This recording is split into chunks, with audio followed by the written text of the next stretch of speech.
ఓం గం గణపతియే నమ. ఓం శ్రీమాత్రే నమ. నా ఈ త్రిప్లస్ ఆస్ట్రో ఛానల్ సొల్యూషన్స్ చూస్తున్న వీక్షకులందరికీ నా హృదయపూర్వక ధన్యవాదాలు. ఈ వీడియోలో మనం 2025 సంవత్సరం ఉత్తరాభాద్ర నక్షత్ర జాతకులకి ఏ విధంగా ఉండబోతోంది అనేది విపులంగా చర్చించుకుందాం. ముందుగా ఈ 2025 సంవత్సరం గ్రహాల గమనాన్ని ఒకసారి మనం పరిశీలించినట్లయితే 2025 మార్చి 29 దాకా శని కుంభంలోనూ ఆ తర్వాత మీనంలోనూ సంచరిస్తాడు.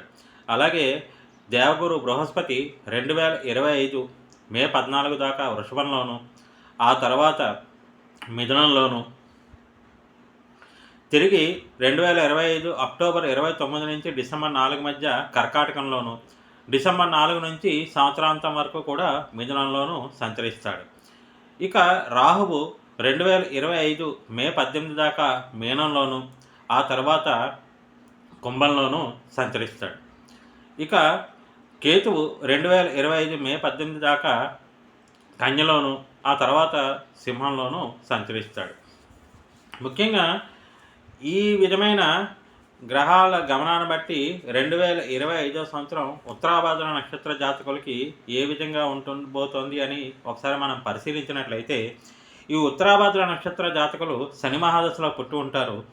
వీళ్ళకి శని మహాదశ, బుధ మహాదశ, కేతు మహాదశ, శుక్ర మహాదశ, అలాగే రవి మహాదశ, ఇలా వరుస క్రమంలో మహాదశలు జరుగుతూ ఉంటాయి. ముఖ్యంగా ఈ ఉత్తరాభాద్ర నక్షత్ర జాతకులు వీళ్ళకి మార్చి 29వ తారీఖు నుంచి కూడా ఏలినాటి శని ద్వితీయ భాగం ప్రారంభం అవబోతోంది.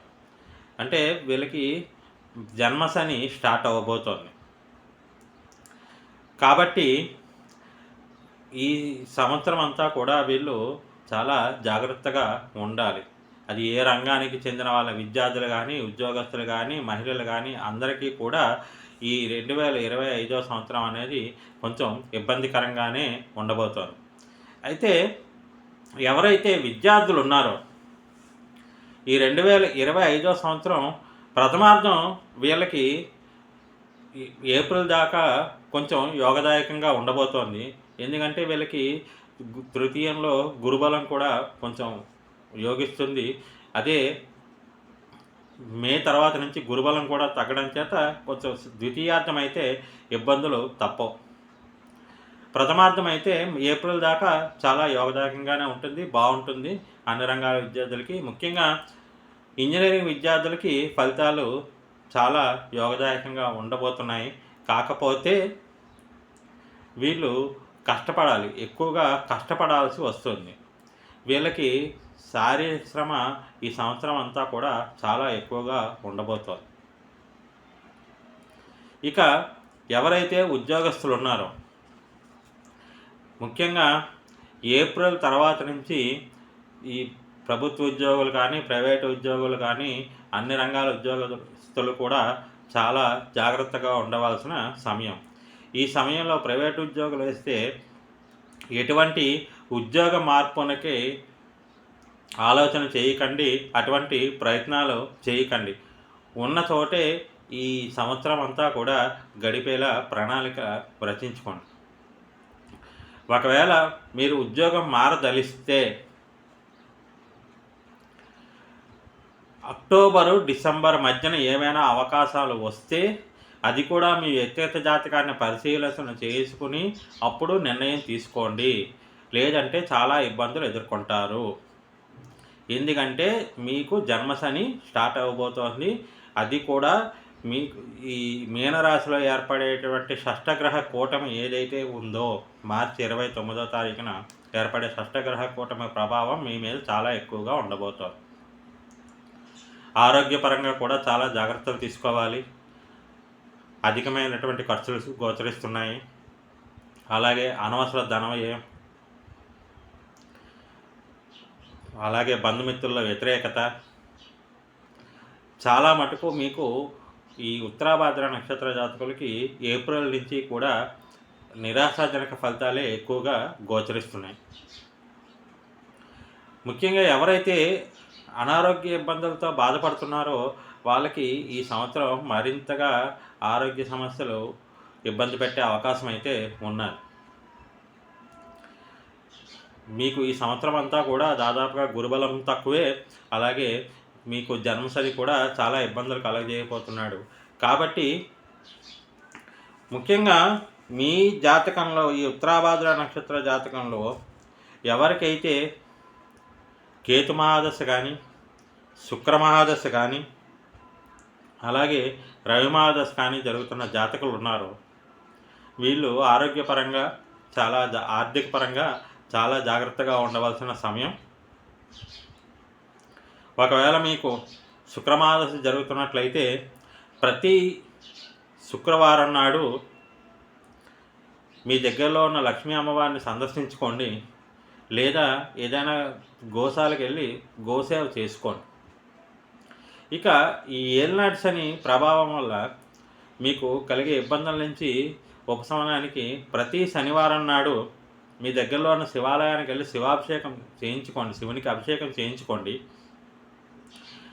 లేదు మీ దగ్గరలో ఏదైనా అనాథ శరణాలయం కానీ వృద్ధాశ్రమం కానీ ఉంటే వెళ్ళి అక్కడికి సేవ చేసుకుని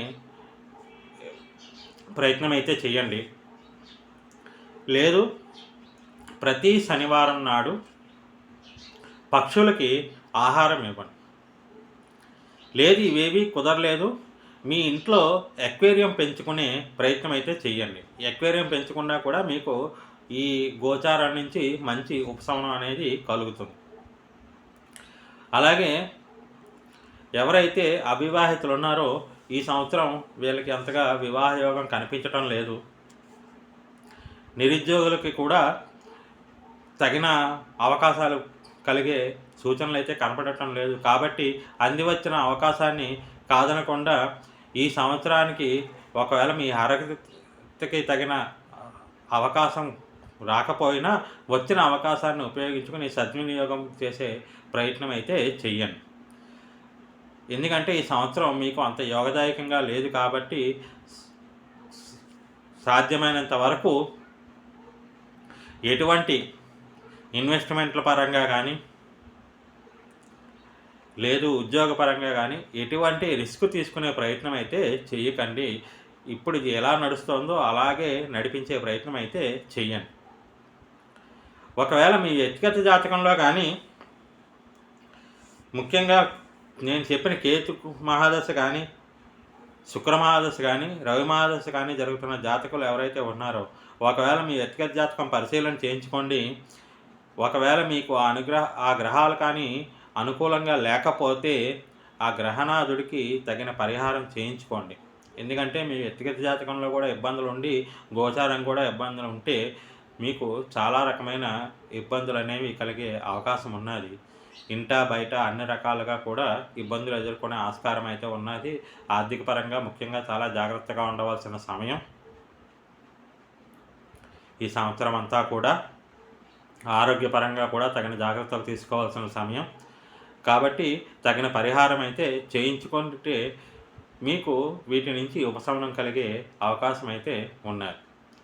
ఇక ఈ ఛానల్ చూస్తున్న వీక్షకులందరికీ నాదొక చిన్న విన్నపం, మీ సలహాలని కామెంట్ల రూపంలో తెలియజేయండి. అలాగే నా ఛానల్ సబ్స్క్రైబ్ చేసుకోండి. మీకు తెలిసిన నలుగురికి షేర్ చేయండి, లైక్ చేయండి. ఓం శ్రీమాత్రే నమః.